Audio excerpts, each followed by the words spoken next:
राजस्थान का एक छोटा सा गांव धनीपुर, जहां पर वीर नाम का एक बालक रहता था। वो बहुत शरारती था। एक दिन देखो देखो, वो बाबा फिर आ गए। चलो इस बार उनकी झोली में पत्थर डालते हैं। ना भाई ना, ये बाबा को गुस्सा आ गया तो मुझे तो बहुत डर लगता है। तुम अकेले जाओ। भिक्षा दे ही माई, कोई घर पर है कुछ दो इस साधु को। बाबा की आवाज सुनकर लक्ष्मी बाहर आती है और बोलती है, बाबा, आपका स्वागत है इस करीब की कुटिया में। आप यहीं पर रुकिए, मैं अभी कुछ खाने के लिए लाती हूँ अंदर से। लक्ष्मी अंदर चली जाती है कुछ खाना लाने के लिए। पीछे बाबा खड़े हुए थे।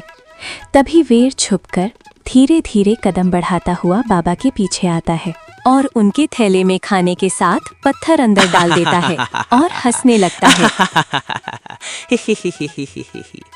साधु बाबा ये देखकर बहुत ही गुस्सा हो जाता है और हे बालक, तूने मेरे अन्न का अपमान किया है जो मेरे साथ मेरे शिष्यों का था।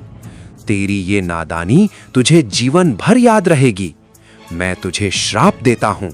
तेरा रूप अब मनुष्य का नहीं बल्कि एक भूत के समान विकृत होगा। लोग तुझसे डरेंगे, तुझसे दूर भागेंगे। इतना कहकर साधु बाबा ने एक हाथ ऊपर उठाकर वीर की तरफ कुछ मंत्र करके हाथ छोड़ दिया। साधु बाबा की बात सुनकर वीर डर गया और पछताने लगा। उसके बाद कुछ रोशनी हुई और वीर का चेहरा पूरी तरह बदल गया। बाबा और अपने बेटे की आवाज सुनकर लक्ष्मी बाहर आई और अपने बेटे की ऐसी हालत देखकर बाबा से बोली, महाराज, ये तो बच्चा है ना, नादान है, कृपा कीजिए, इसे क्षमा कर दीजिए। तब तक वीर के पिताजी भी आ जाते हैं। अपने बेटे की ऐसी हालत देखकर वो भी बाबा के आगे हाथ जोड़कर खड़े हो जाते हैं। हम आपके चरणों में हैं, इसका भविष्य अंधकार में मत कीजिए। बाबा उन पर तरस खा लेता है और बोलता, श्राप तो अब दिया जा चुका है, पर एक मार्ग है मुक्ति का। जब ये बालक 19 वर्ष का होगा तब एक तिलिस्मी किले में बंद राजकुमारी को भयानक राक्षसों से बचाएगा। उस दिन इसका श्राप टूटेगा। तब तक इसे अपने कर्मों का फल भोगना होगा। इसके साथ बाबा वहां से चले जाते। अब वीर कभी अपने दोस्तों के साथ खेलने जाता तो उसके दोस्त उसको देखकर वहां से भाग जाते। धीरे धीरे वक्त बदल जाता है। अब वीर का पूरा शरीर भूत के जैसा हो गया था। जब वो गांव के चौपाल के पास से निकलता, गांव वाले उसके पीछे उसी की बातें करते। वीर अब 19 साल का हो चुका था। उसकी माँ अब इस दुनिया में नहीं है। वो अपने पिता के साथ रहता था, जो समय के साथ बूढ़ा हो चुका था। पिताजी, आज मैं जंगल से लकड़ियां ले आऊंगा, आप आराम करो। पर बेटा, जंगल में जंगली जानवर हैं और गांव वाले भी तुम्हें चैन से नहीं रहने देते। अब डरने का वक्त नहीं रहा पिताजी। अब मुझे अपने डर से नहीं, अपने भाग्य से लड़ना है। और लकड़ियां तो लानी ही है, घर भी तो जलाना है और मन भी।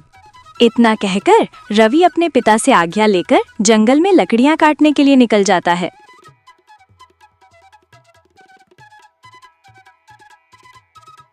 वीर जंगल में लकड़ियां काटकर वापस आ रहा होता है, लेकिन वो जंगल में लकड़ियां काटने के लिए इतना अंदर चला जाता है कि वापस आते वक्त वो रास्ता भूल जाता है और जंगल में कभी उधर कभी इधर घूमता रहता है और तब तक शाम हो जाती है। ये मैं कहाँ पर आ गया हूँ? मुझे तो अभी तक जंगल से बाहर जाने का रास्ता ही नहीं मिला है। तभी दूर से कुछ आवाजें आती हैं, हंसी, फुसफुसाहट, और कोई गा रहा है, भूतिया भजन टाइप कुछ।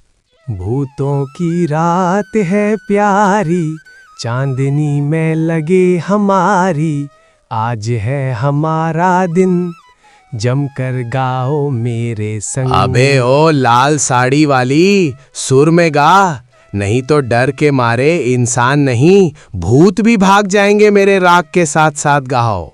तभी एक भूत वीर को देख लेता है और उसको अपने जैसा समझकर उसको बुलाता है।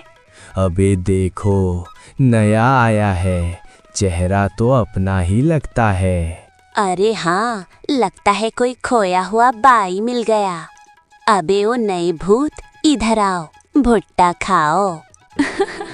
उनकी बातें सुनकर वीर हक्का बक्का रह जाता है और डर के मारे भागने लग जाता है। वो पीछे मुड़कर भी नहीं देखता है। अबे यार, फिर से कोई हमारा भाई हमें देख के भाग गया। हम इतने भी डरावने हैं क्या? शायद मुझे नया हेयर कट लेना चाहिए था।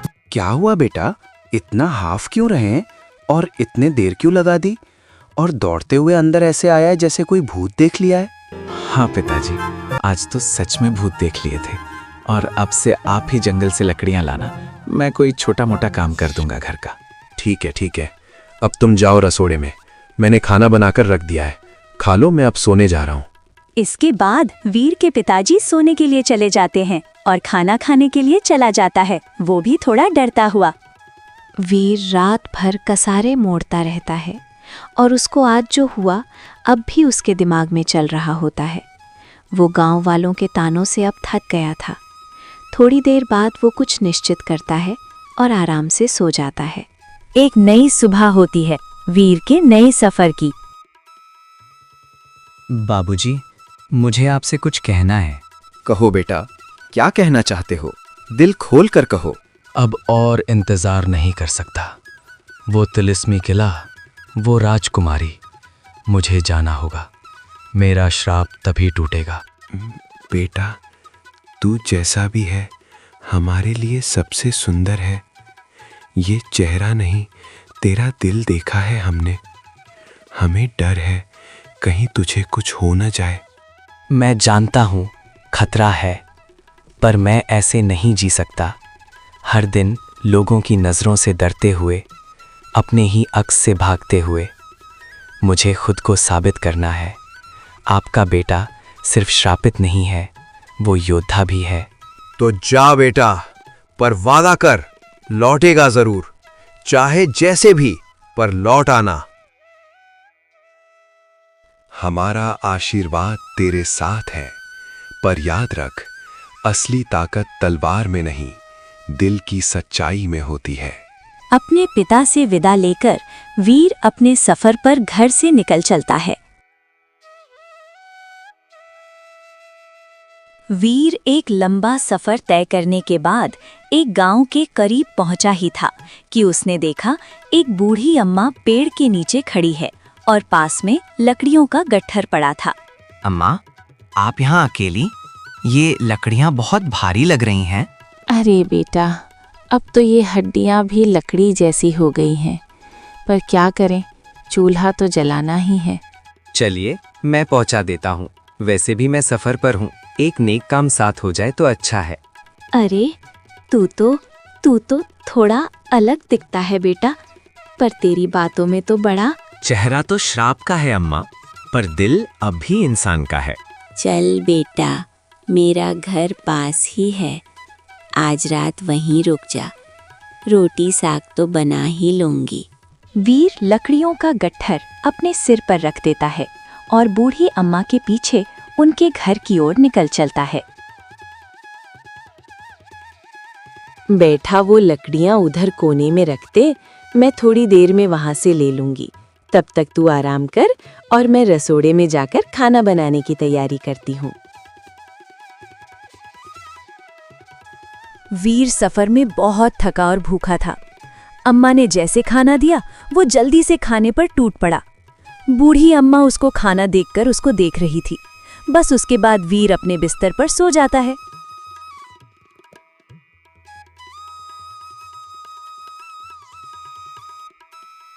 बेटा वीर, तेरे सफर में सिर्फ साहस नहीं, थोड़ी जादू की भी जरूरत पड़ेगी।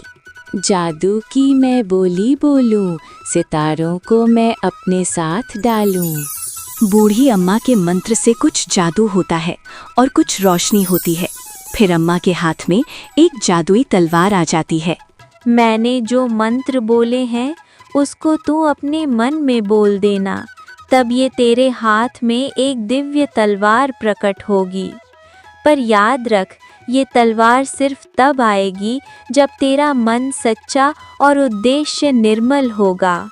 बेटा, मेरा आशीर्वाद तेरे साथ है और याद रखना, जब तुम अपना सफर पूरा कर दोगे तब ये तलवार तुमसे गायब होकर मेरे पास वापस आ जाएगी। बूढ़ी अम्मा से विदा लेकर वीर सफर पर फिर निकल चलता है।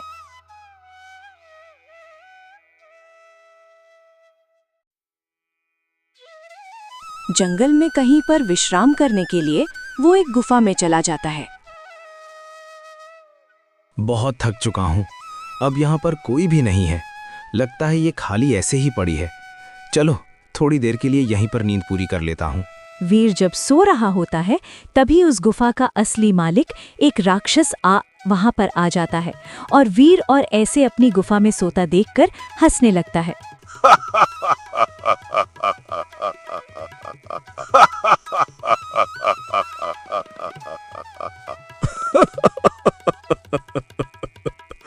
अरे वाह, मेरे ही घर में मेहमान, ये तो मजेदार है। कभी सुना है कि भूत गुफा में सोते हैं? राक्षस की आवाज सुनकर वीर जाग जाता है। कौन है जो मेरी नींद में खलल डालने आया है? क्या मौत से मिलने आया है? मेरी गुफा में तू सो रहा है और मुझे ही धमका रहा है। आज तो तू मेरा भोजन बनेगा। तेरे जैसे कई आए पर कोई लौट कर नहीं गया।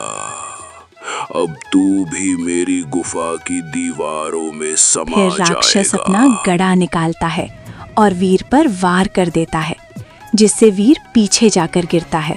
फिर उठता, फिर मारता, फिर गिर जाता वीर। मुझसे टकराने वाले का यही हाल होता है। वीर फिर खड़ा हो जाता है और अपनी जादू की तलवार को याद करता है। उसके हाथ में वो आते ही वीर राक्षस से लड़ने लग जाता है। उनका युद्ध हो रहा होता है कि तलवार से एक रोशनी निकलती है जो राक्षस को लग जाती है, जिससे वो पीछे गिरता है। तुम्हारे गुनाहों का अंत अब यहीं होगा। मरने के लिए तैयार हो जाओ। मुझे मत मारो, मैं तुम्हें एक राज की बात बताता हूँ। उत्तर दिशा में एक काली घाटी है। वहाँ एक तिलिस्मी महल है जहाँ एक शक्तिशाली जादूगर ने एक राजकुमारी को कैद कर रखा है। वो जादूगर अमर है, पर उसकी शक्ति उसकी छड़ी में है। छड़ी टूटेगी तो वो मरेगा और राजकुमारी आजाद हो जाएगी। राजकुमारी? कौन है वो? नाम नहीं जानता, पर सुना है उसका सौंदर्य चांद को भी शर्मा दे। और सुन, उस राज्य के राजा ने ऐलान किया है, जो भी उस राजकुमारी को बचाएगा वो उसका वर बनेगा और आधे राज्य का अधिकारी भी। मैं उसे बचाने जा रहा हूँ, शादी के लिए नहीं बल्कि अपने श्राप से मुक्ति के लिए। पर अगर किस्मत ने चाहा तो शायद दोनों मिल जाएं। इसके बाद वीर उस राक्षस को छोड़ देता है और जादूगर के महल की ओर अपना सफर शुरू कर देता है। वीर पहाड़ी के ऊपर से होते हुए सीधा महल में प्रवेश करता है। सबसे पहले वो महल में एक तोते से टकराता है। तुम कौन हो और इस महल में कैसे आ गए? अगर अपनी जान बचाना चाहते हो तो इस महल से जल्दी दूर भाग जाओ। अगर जादूगर ने देख लिया तो वो तुम्हें पक्षी बना देगा। मैं तो उस जादूगर से लड़ने आया हूँ, लेकिन तुम कौन हो और ये तुम इंसान की तरह कैसे बोल देती हो? मैं एक अभागी राजकुमारी हूँ जिसको इस जादूगर ने कैद कर लिया है। अब उसकी इजाजत के बिना मैं इस महल से बाहर भी नहीं जा सकती हूँ। वे बात कर रहे थे कि जादूगर वहां आ जाता है। राजकुमारी डर के मारे वहां से भाग जाती है। दुष्ट जादूगर, तेरे पापों का घड़ा भर चुका है। अब मैं तेरे हर पाप का सबक तुझे सिखाऊंगा। वीर की बात सुनकर जादूगर गुस्सा हो जाता है। टर्म खोखली सका नेहा की हिकाटू मटर मातृ ओझा।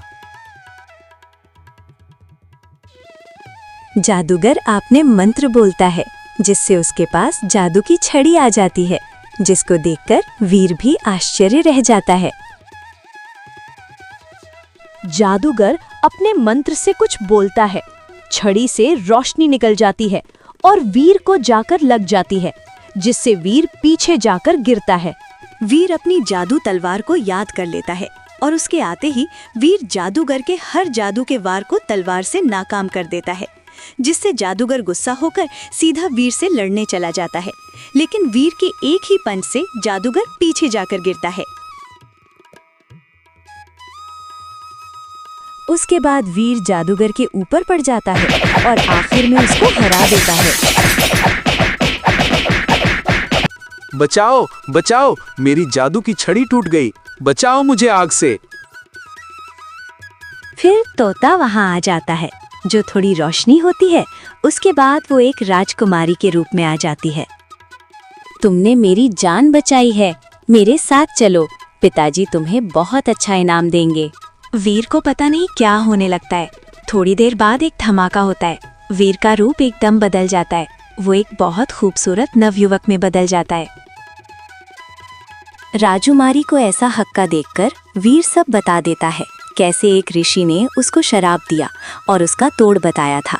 फिर दोनों महल से बाहर राजकुमारी के राज्य की ओर चल देते हैं।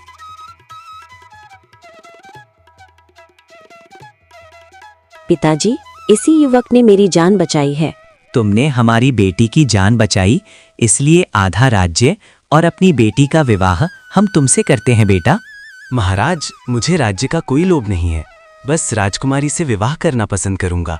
उन दोनों का विवाह बड़े धूमधाम से किया जाता है। महाराज अपनी बेटी और दामाद को खूब धन और गाय सब देते हैं, जिनको लेकर वीर अपने गांव की ओर चल देता है। कौन हो बेटा? नए आए हो हमारे गांव में? हरिया काका, आपने मुझे नहीं पहचाना? मैं वीर हूँ। अब मैं शराब से मुक्त हो चुका हूँ। फिर बताता है कैसे उसने शराब से मुक्ति पाई और राजकुमारी की जान बचाई। सभी गांव वाले वीर से माफी मांगते हैं कि जब वो भूत था तो वो कैसे उनका मजाक उड़ाते थे। वीर उनको माफ कर देता है। वे बात कर रहे थे कि वीर के आने की खबर उसके पिता को लग जाती है। वो भागा आता है। बेटा, तू आ गया, मेरे आंखों का तारा तू आ गया। तू जैसे भी जिस रूप में आता, मुझे तुम उसी रूप में अच्छा लगता। पिताजी, अब मैं कहीं नहीं जाऊंगा और अपने साथ मैं आपकी बहू ही लाया हूँ और खूब धन भी है। अब हम सब सुखी रहेंगे पिताजी। वीर को उसके पिताजी अपने गले लगा देते हैं और उसके बाद सब खुश रहने लगते हैं गांव में।